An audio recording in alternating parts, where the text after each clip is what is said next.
BRStv, we have our second episode of our reverse osmosis series.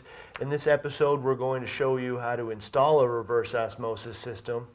Well, it does look kind of complex. This is probably going to be one of our shortest videos yet because, frankly, it's only got 3 hoses and it's super easy to install. Reed, let's go upstairs and we'll show everybody the first and probably the easiest way to install the unit. All right, we got our 4-stage RODI system here. For the first install, we're going to go ahead and install it in the laundry room. This is going to be one of the most common installs because it's a convenient place to make and store water. For the first step, just go ahead and locate the red line. This is going to be our input water. Just go ahead and screw on the laundry tub adapter. The next step is locate the black line. This is going to be our wastewater. Goes right down the drain. And finally, the last step is just the product line. It's going to be blue. This is going to be our good purified water suitable for the reef tank.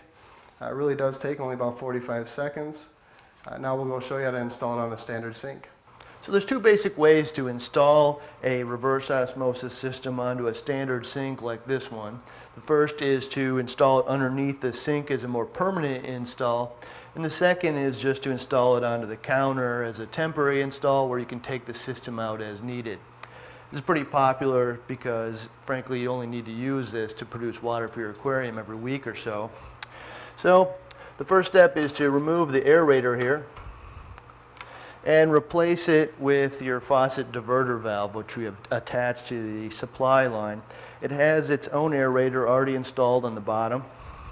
If you're lucky, it's going to screw directly on your faucet.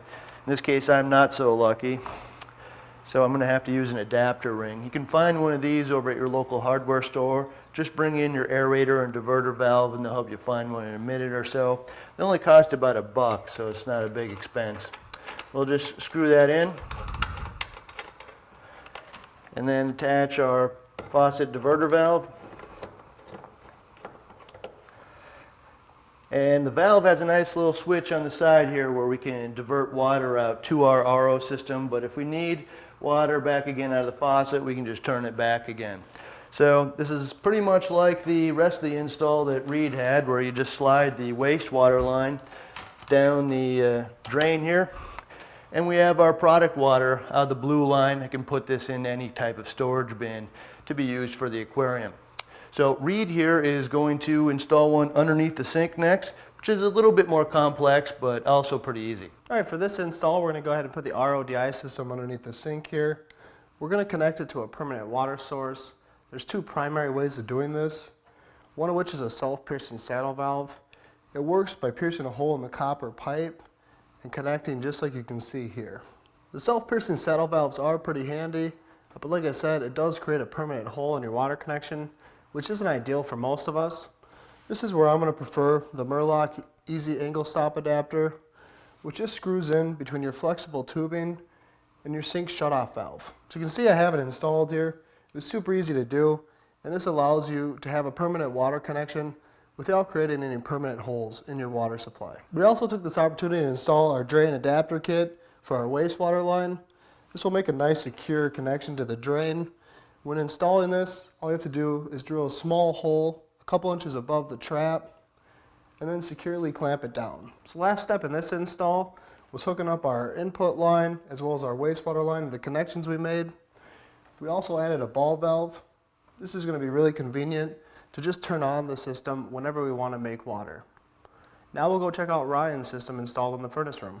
So this is the furnace room and where I've installed my reverse osmosis system. This is very similar to the install that Reed just did underneath the sink, where there's a permanent connection to the water supply as well as wastewater, so I don't need to worry about that. But because we're in the furnace room, I also have room to put permanent bins for storing the water. This one's for salt and this one's for the fresh water.